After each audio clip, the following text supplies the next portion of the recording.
Howdy folks, and welcome back to Horizon Zero Dawn with the mighty Jingles, and this week we are finally going to get some actual answers. Where did the machines come from? What is their purpose? How did the world get into the state that it's currently in? All of these questions, and a few more, we're going to get the answers to in this episode. Just to put everything into context for you, we're finally back on the proper main storyline quest that Lance Reddick set us on all those episodes ago, after tying up some loose ends in Meridian in the previous episode. The place that we're at is called Maker's End, which is very appropriate, even though Aloy isn't likely to understand why just yet, because these buildings are the remains of the campus of the Faro Corporation. And this is the corporation that actually built the machines in the first place. And it's here where Aloy is going to get at least some of her answers. Unfortunately, she's not the only person digging around the ruins of the place where the machines were first created, looking for something valuable.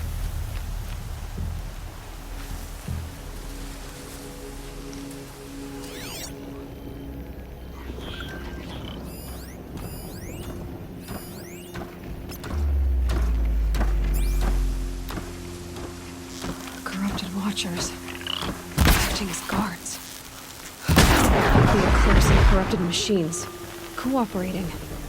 One happy family. If the Eclipse are here, it can only be for one thing. Ancient, deactivated war machines that they plan to reactivate. And that's not going to be good news for anybody. Forged Earth Delvers made off with any riches long ago, but not the ancients buried in the ground. Yeah, they're here to reactivate a war machine. I'm probably going to be required to do something about that.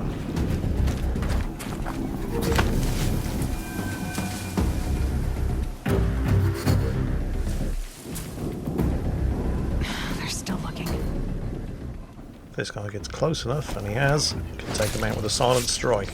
And back into the long grass. Might prove a challenge. He hasn't seen me. I can try to lure it closer. I don't know if I can take a corruptor out with a silent strike, but I'm going to have a damn good try. Just have to get it to come over here. Give it a go. Oh, didn't quite take it out. One more solid hit. Got it. Oh, that was nice. We're deep into the ruins now, and still no word from Lance Reddick. There's a crate over here. We'll take that. Yeah, junk. Right, before I go jumping down there, let's just check it out with, oh my god, what is that? A Deathbringer. That does not sound good. Repeater cannon turret? Flamethrower? Another repeater cannon turret. Oh my god. Well, as long as they haven't reacted it yet, you know, providing I've arrived here in time, I can stop them, right? And I won't have to fight it. Oh, great.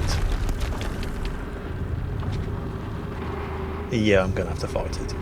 Oh, shit. Rotate turret!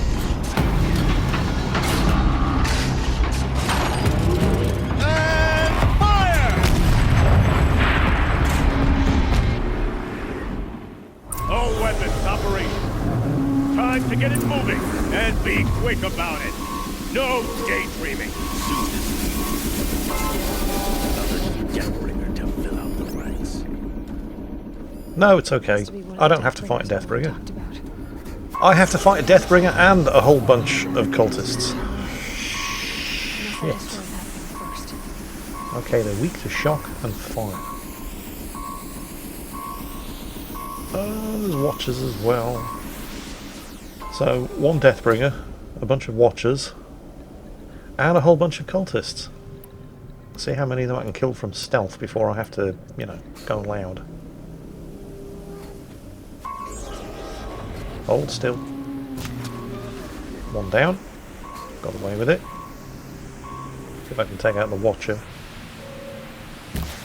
Got it. Still good. precision arrow here for the long range shot. Oh shit, I missed. It's alerted him. Got him. And didn't raise the alarm. Right. Let's get some more arrows made. I'm seeing another 3 cultists, or 2 cultists and a watcher. I could string out a shock wire. Because at some point the alarm's going to go up and they're all going to come running over. So, yeah. I think between that and that. So when the alarm inevitably does get raised, I can just fall back to the shock wire and duck under it, and they'll run right into it and get themselves stunned. That's the theory anyway. Some more long grass here. Should be able to take that second watcher out from here, hopefully without giving the game up. Got it. Oh crap, the Deathbringer's alerted. It stopped working. I'm disabled his focus. The rest is up to you. I'll handle it. Ah, okay. Lance Reddick has been watching and has disabled the officer's focus, so they can't call for assistance. Right, okay. Hello! Hello, stand still so I can shoot you, thank you very much. You too. Lovely, lovely, oh wow, crap, I'm actually getting hit. We can't have that. I thought I was in cover. Steam's Clearly not. blasting out. Right, I okay. wonder if those are weak Oh, points. hello. Yeah, that's what the trap was for. You see, it worked. Okay. I think I'm now alone with the Deathbringer. Get a fire arrow loaded, because it was weak to fire. Oh, wow. How did it lose half of its health? That wasn't me. Unless... You know, I think it had unleashed a rocket barrage or something, trying to hit me on the far side of this barricade, and it actually caught itself in the blast. Although it is burning quite nicely. I think at this point, since I know Jingles the bow, I hit with the tear blast arrow. I've been trying to shoot those repeater cannons off and it just wasn't working, but the tear blast tear blast arrow rather, definitely did the trick. I seem to have upset it. Hit it with another one. Well, that didn't appear to knock any components off. And no, neither did that one. Okay, well, if at first you don't succeed, try with something else. Let's go for precision shots on the weak spots. Hang on, where did the weak spots go? It's closed all of its harm points. You can't do that. I need something to oh, here they come. Yep, that'll do. Boom! Gotcha! Right. It was a big bugger, wasn't it? Let's pick up the loot. What kind of loot is a Deathbringer going to drop? Well, let's find out. Look at the size of the thing. Oh, those are very nice. Those are armour modifications that increase your resistances to various different things, and those were very, very nice. Hang on a second, there's still says kill the cultists, and the... Oh. He's just standing... Okay, fine. I'll take it. Did it. Those things pack a punch. Alright. That Eclipse officer had a focus. Let's see what's on it.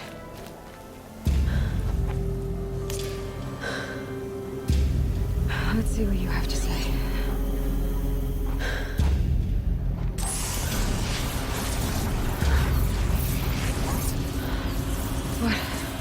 What is this? Unacceptable. Unacceptable. Unacceptable.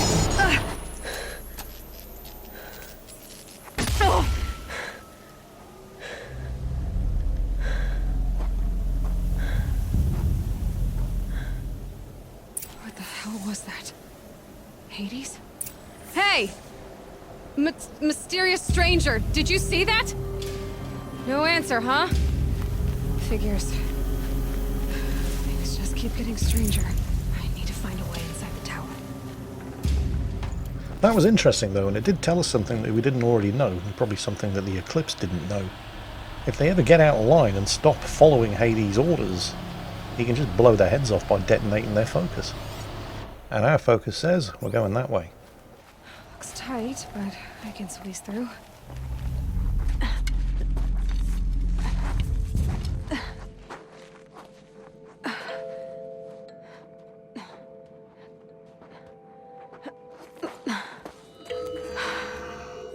Hold for identiscan. That door is exactly the same design and security system as the one that Aloy couldn't get through because of a corrupted database back at Mother's Heart. Except this door is blocking the entrance to the ruins of the headquarters of the Faro Corporation. Genetic profile confirmed. Entry authorized. Greetings, Dr. Sobek. Please step inside. The only major difference being that the personnel database at this facility appears to at least still be mostly intact. But it's interesting that this facility has exactly the same, at least external systems, as Mother's Heart, the most sacred place of the Nora tribe, the tribe that completely reject machines and technology in all its shapes and forms. Dr. Sobek, you are 355,510 days overdue for your meeting with Mr. Farrell. Please proceed to the 35th floor. Wait. 350,000. That's hundreds of years ago. What's going on? 974 years to be precise. That's one hell of an overdue meeting. So, Baker's End. Ted Faro's headquarters. And we're going to find out a lot more about Ted Faro and his relationship with the mother, Elizabeth Sobek, and how the world came to be in the state that it's currently in as we explore the ruins of his corporate complex. The protocols use polyphasic entangled waveforms, quantum encryption, black quartz stuff, way beyond military grade. That's what you demanded, so that's what we delivered. You don't code something you can't crack. All we need is a backdoor. Upload the latest service pack update and the problem goes away. You specifically forbade us from leaving anything resembling a backdoor in code. Every protocol to Black Quartz standard. Your words. Look, if you need me to fudge some projections, it's nothing we haven't done before. I don't need fudged projections. I need a way to reassert control over the Heart's Timor swarm. I don't know what to tell you, Ted. You're asking the impossible. So, codes. They needed codes of some kind to control the machines. But they got out of control. Sounds bad. Uh-huh. Couple of things that I noticed in that very first exchange with the systems here at the headquarters. And the first thing, possibly the least important thing, was that the voice of the guy doing Ted Faro is the same guy who did the voice of Errand back in Meridian. Now, I don't know if that's significant, because it could be for one of two reasons. Either Errand, the Oseram guy who by default became the captain of the Kaja Royal Guard after his sister was kidnapped, tortured and murdered. Errand, is he supposed to be related to or descended from Ted Faro? Because if it does turn out that that's the case, I'm going to be kind of disappointed, because that really would be a bit of a stretch. But I think what's more likely is that after the developers had written the paycheck for Lance Reddick to do the voice of Silence, that they didn't have an awful lot of money to hire a whole bunch of other voice actors, and so the guy that did Errand got roped in to do the voice of Ted Faro as well. I certainly hope that's the reason. But the other, and almost certainly more important thing that I noticed from that exchange was they referred to something as a Heart's Timor swarm. Now, I've read quite a bit of speculative science fiction, and any time nanotechnology gets out of control, it's not unusual to end up with an unstoppable swarm of nanomachines. Or a statue of one, anyway. Uh-huh. A machine built to kill.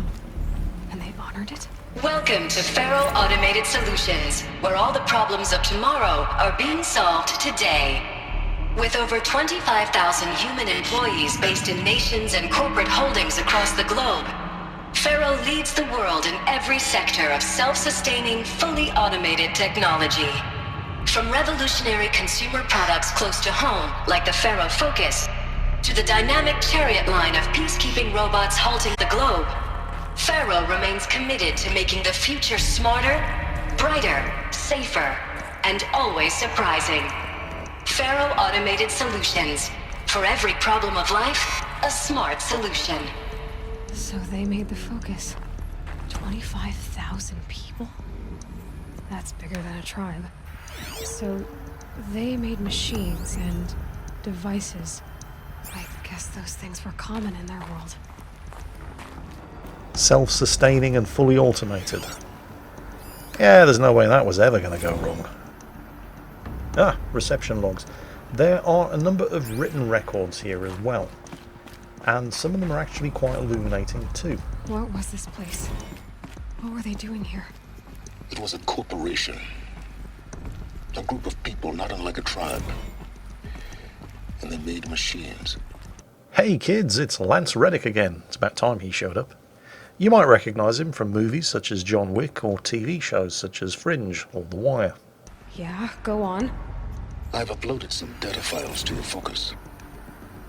They'll help you understand. Alright, let's take a look at some of these records. I'm particularly interested in the biography of Elizabeth Sobeck. And here she is. So this is the person that I am pretty sure Aloy is a clone of. Born March 11th, 2020. Well, she's a Pisces, the day after my 50th birthday. Degrees in experimental physics, computer science, robotics, artificial intelligence design. Quickly rose to the position of chief scientist at Faro Automated Solutions. Made the company billions in her work in environmental cleanup and detoxification, and resigned from the company in protest over the way the company was pivoting towards military applications. Yeah, I think I can see the way this is going. Now as for Ted Faro, the founder of the company, he's basically all mouth and no trousers. He's not much of a scientist, but he's one hell of a businessman. And as we can tell from a brief skim through the history of his corporation, he was also apparently one hell of a spin doctor. Pretty much taken all of the credit for Dr. Sobeck's pioneering environmental programs, hailed across social networks as the man who saved the world, and then using that prestige and fame, and no doubt also heaps of money, to position Faro Automated Solutions as the world's biggest military contractor. So basically your typical mega-rich corporate CEO, a charismatic yet sociopathic corporate scumbag. Now I know this must seem like a bizarre change in direction. I mean, we're Faro Automated Solutions, right? #1 robotics firm in the world. Why would we clear our production slate to fabricate human-operated vehicles and weapon systems, the relics of the past? All I can say at this juncture is... trust me, we will be exploiting a massive, growth opportunity by retooling and reallocating capacity according to my plan. So I will need revised projections of mass fabrication velocity across every pipeline within 36 hours. So they were making machines, then they stopped to make other kinds of weapons? Why? Well, again, I'm speculating here, but if you happen to be a completely amoral sociopath who also happen to be the CEO of the world's biggest robotics military contractor, and you knew that there was a potential problem with your robots, when that problem finally leaked out, it might be a good idea to be in a position to corner the market on traditional tanks, jets, and bombers. You know, if you were a completely amoral sociopath. I don't know if you remember, when we entered the building, the reception computer said that I was 974 years late for my meeting with the CEO, and I should proceed to his office on the 35th or 32nd floor, whatever, the 30-something floor.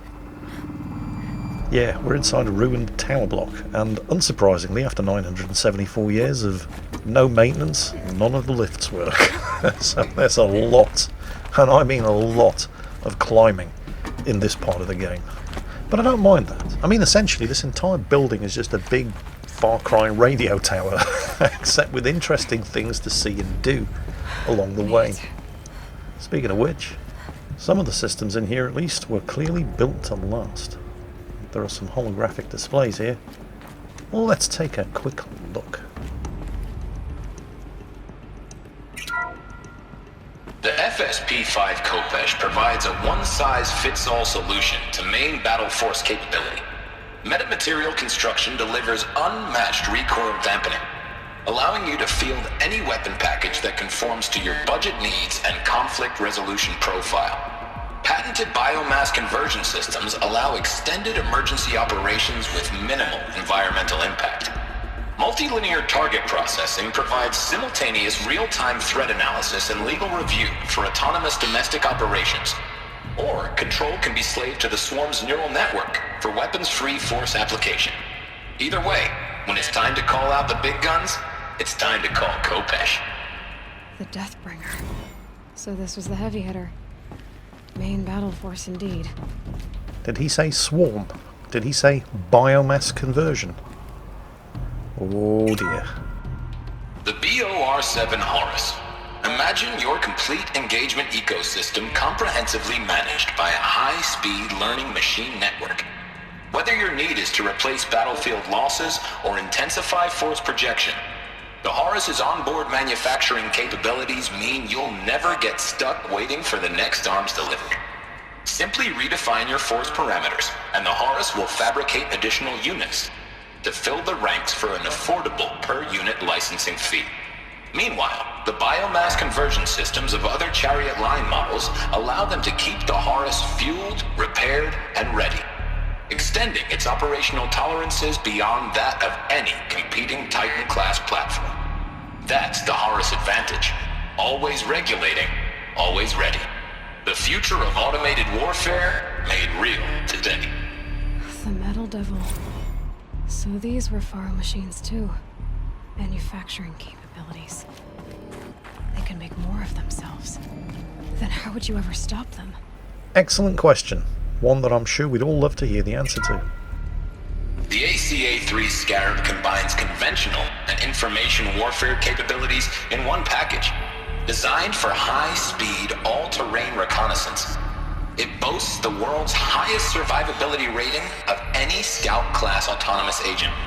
Maybe it's the Scarab's emergency biomass conversion systems that ensure it always makes it back to base, even if fuel supply lines have been interdicted. Or maybe it's the Scarab's ability to slave enemy robots to its own network. Now that's force multiplication. Add a prehensile manipulator arm that can handle a host of functions, from 360-degree less lethal riot management to surgical repairs of allied Chariot line models, and you've got the workhorse of any cutting-edge peacekeeping fleet. The Corruptor. Slave enemy robots to its own network. It sounds like it's talking about how it corrupts machines. So, just to make sure we're all on the same page here, they built a whole bunch of artificially intelligent, completely self-regulating, self-sustaining, self-replicating war machines. They didn't build a backdoor kill switch into them, and they gave them the capability to take over any robots that you might send after them to neutralize them if they ever got out of control. Now that isn't actually as mind-bogglingly stupid as it sounds, if not for one very important factor, the whole self-replicating part. Because when you copy something, you're not always guaranteed to get an exact copy. Errors can creep in.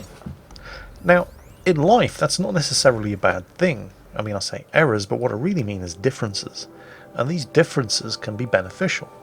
For example, you might be born stronger, faster, or with substantially better eyesight, hearing, or a more keen sense of smell than everybody else in your pre-technological tribal society, and that's obviously going to be a great benefit for you. At the same time, you could be born with terrible eyesight, or particularly bad hearing, which could be incredibly bad news when you're out hunting and you're unaware that you're being stalked by a pack of wolves. In life, what tends to happen is that people born with these good differences tend to succeed, or certainly stay alive long enough to breed and pass these good differences on to a future generation. And those born with the bad differences have a much better chance of not surviving until breeding age, and therefore not being able to pass these bad differences on to another generation. But the thing is, in life, or in human societies at least, a generation is anything between 15 to 30 years, give or take. It takes a long time for these kind of differences to propagate, if you like, and become dominant. On the other hand, if you're a artificially intelligent, self-replicating, self-sustaining, biomass-eating, nanotechnological killing machine, and you're spitting out dozens of copies of yourself to replace combat losses every day, that's a dozen generations a day. That's an exponentially greater chance that at some point during the replication process, changes are going to creep in. And you really, really don't want your artificially intelligent, self-replicating nanotechnological killing machines to change. You really want them to stay true to their original programming for as long as possible.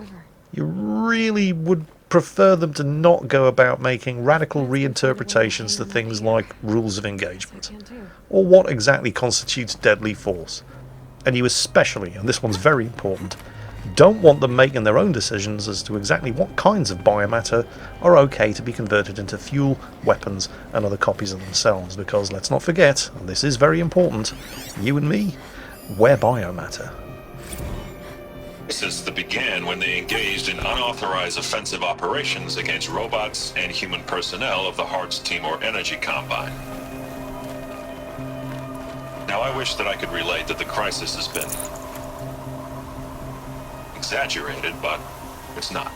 The peacekeepers have not responded to stand-down codes, and by all signs they appear to be replicating at a precipitous rate. Now what I can promise, can absolutely assure you, is that I am already devoting every possible resource towards reaching a speedy conclusion to this issue. So when you hear the bad talk about us against this company in the days, maybe weeks to come, just bear in mind that we will get past this. That a day's coming when none of this will matter. Peacekeepers.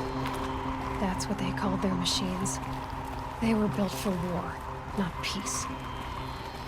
Well, it was one hell of a climb, but I finally made it to the top, and it's time to get some answers. All data has been erased from this device.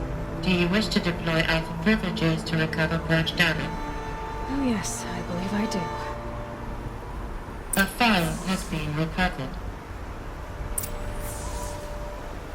Scan the data point.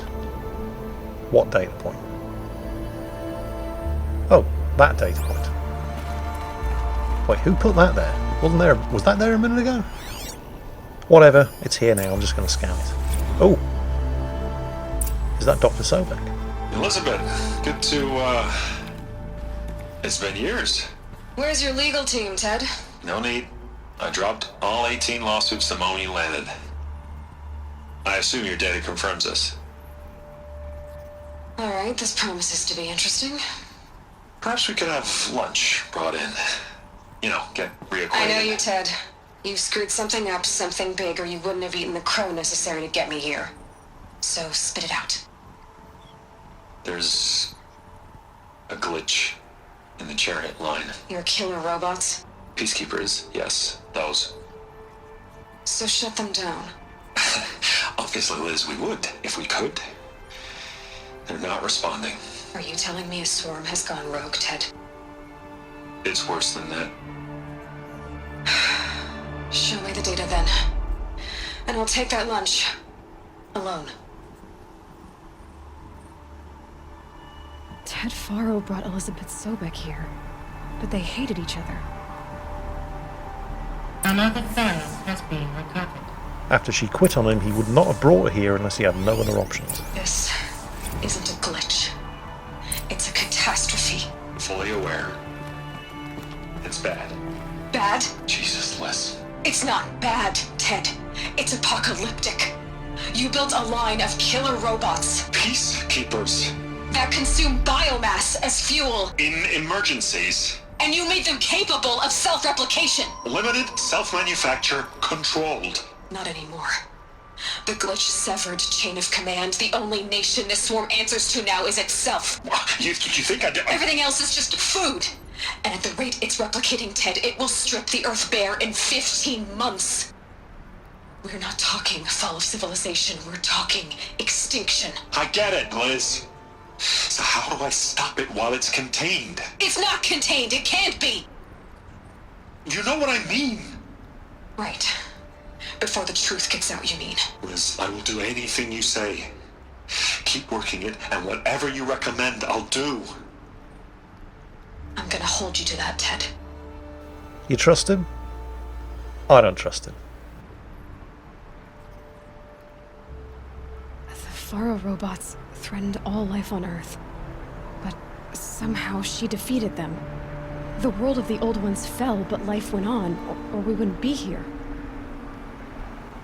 A final file has been recovered. Project Zero Dawn. Jesus, Liz. There has to be another way. If there were a nicer way to fix your mess, I would have proposed it. But this? This? When I asked you to find a cure, I didn't expect it to be worse than the disease. It's not, Ted. It may be grim, but it's our only chance. Now sign the proposal. Sign it? I can't sign that. Yes, you can. That? Liz, I cannot in good conscience sign that. You've got a choice, Ted. I know. I am speaking to you from a VTOL en route to U.S. Robot Command. In 15 minutes, I meet with General Harris and the rest of the Joint Chiefs. What? Are you crazy? Now your choice is what I tell them. Sign, and I'll tell them the wealthiest corporation on Earth has guaranteed the funds necessary to build Zero Dawn. Exactly as I've designed it. Or don't sign, and I will make sure they and everyone else on this planet knows the real cause of the glitch. Jesus, Liz. You don't have to threaten me. Apparently she does. I'll sign.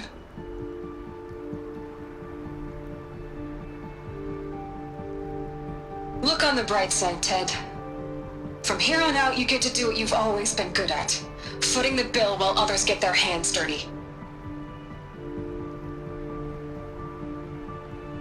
God forgive me.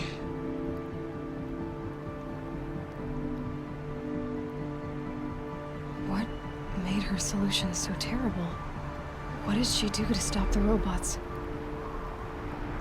Executive access detected. Express list. And that, the one question that we haven't had answered, is the million-dollar question. What was Project Zero Dawn? This doesn't add up. Sobek couldn't have been my mother. She lived ages ago. All this searching, and I'm still no closer. That's your reaction to everything you've just learned? To whine like a spoiled child?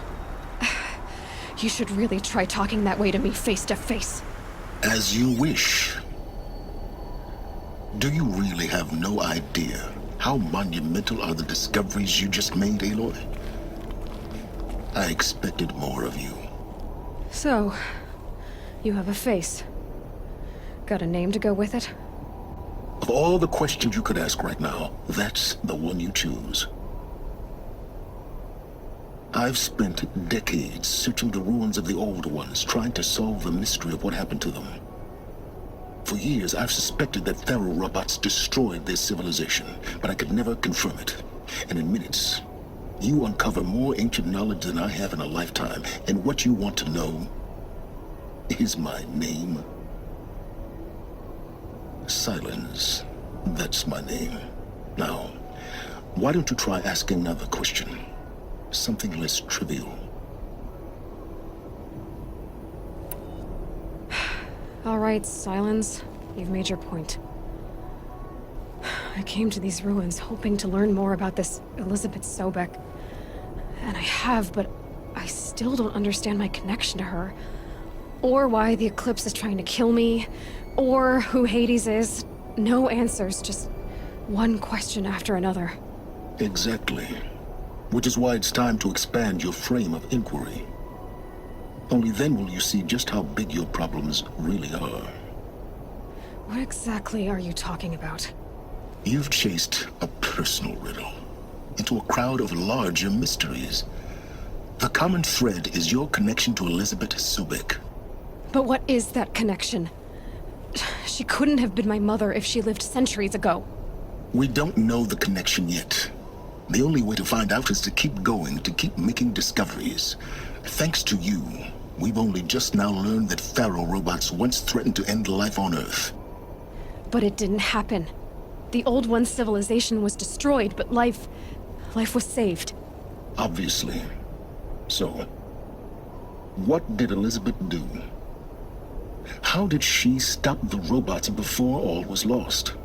What was Project Zero Dawn? Exactly the question.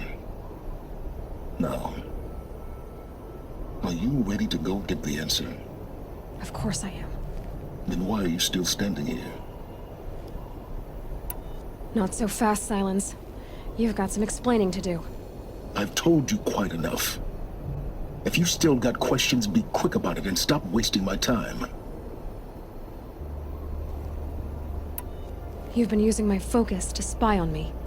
How's that possible? Every focus emits a signal, a voice, that only other focuses can hear. I know how to string those voices together, how to make them talk to each other, to communicate, even over vast distances. How do you learn to do that? Years of study and experimentation. In principle, it's not so different from how you override machines. I override focuses. And you can spy through other Eclipse's focuses too. Usually. All I'll say is that overriding the connections is complicated. Now, if that's enough talking, be on your way. Oh no. I'm just getting started. You've been getting a free ride on my focus, risking nothing while I risk everything. All I have to do is take this thing off my head, and you'll be blind, deaf, and dumb. So quit complaining and answer my questions. Very well. Proceed. Who are you, Silence? And what are your intentions? You really need to make this personal? I'm a lone wanderer who left his tribe behind a long time ago. An explorer of forbidden places, a searcher of lost knowledge. Exactly as I said. Why do you know so much about the Eclipse? I happen to know a lot about a lot of things. If what you're really asking is whether I work for the Eclipse or anyone else, I don't. I am nothing if not independent. Is there any chance that Elizabeth Sobek could still be alive somehow? It's highly unlikely, but not impossible. Some of the ancient data I've recovered includes mentions of life extension techniques. Pharmaceuticals, mostly, an ancient word for medicine. But some were still trying to perfect ways of freezing and unfreezing people. Freezing and unfreezing people? Cryogenics, they called it. But there were problems with it. Given Elizabeth's technological acumen, I can't definitively rule out that she found a way to make herself immortal. But this is speculation. Wasting time. So far as I can tell, the Eclipse are just following orders. It's Hades who wants me dead. Who is he? I don't know. The Eclipse describe him as a buried shadow, some kind of devil. That thing that spoke to me outside, that made that focus explode. That was Hades? It didn't seem like a person or a machine. More like a phantom. With a terrible voice. All that's certain is that he wants you dead. Connection to Elizabeth. Has to be. Hades is using the Eclipse to resurrect Pharaoh robots. But if Elizabeth found a way to stop them centuries ago, if she made special weapons, maybe Hades is worried I'll do the same thing. In some of the ancient data I've recovered, there are hints of so-called super weapons being developed. Maybe to stop the robots, the civilization of the old ones had to destroy itself. You said you've known for some time that Pharaoh war machines destroyed the civilization of the old ones. The evidence pointed that way. But until now, I never knew the full scope of their danger. That they could process organic matter into fuel, or that the Horus class could manufacture more robots. Like a cauldron on legs. But the robots we've seen so far, the Corruptors and Deathbringers, they don't do those things. Not yet, anyway. So far, we haven't encountered any that are undamaged. At full power, who knows what they're capable of? Elizabeth told Ted Faro she was headed for a place called U.S. Robot Command to tell people about Zero Dawn. The place still exists as a ruin. The Asaram call it the Grave Horde. Grave Horde? Cheery name. You'll find it in the eastern mountains, buried under the tangled coils of a metal devil, or a BOR-7 Horus, rather, as we're learning to call them. I'll contact you when you get there. I can't wait. Well, I guess I know where we're going next. We've had a lot of questions answered in today's episode. I appreciate it's been a bit long and there has been a lot of talking in it, but hopefully it was all worthwhile. But there are still some very important questions that have not yet been answered. What the hell is this Project Zero Dawn that everybody was talking about? What was it about the potential cure for the machine plague that was so terrifying? Was it in fact not the machines that led to the world being in its current state, but the cure, Project Zero Dawn? There's only one way to find out. Play the game for yourself, or turn up for the next episode, or Google it. I suppose technically that's 3 ways of finding out. I never was much of a counter. But that is it for today. I hope you've enjoyed it, and as always, take care, and I'll catch you next time.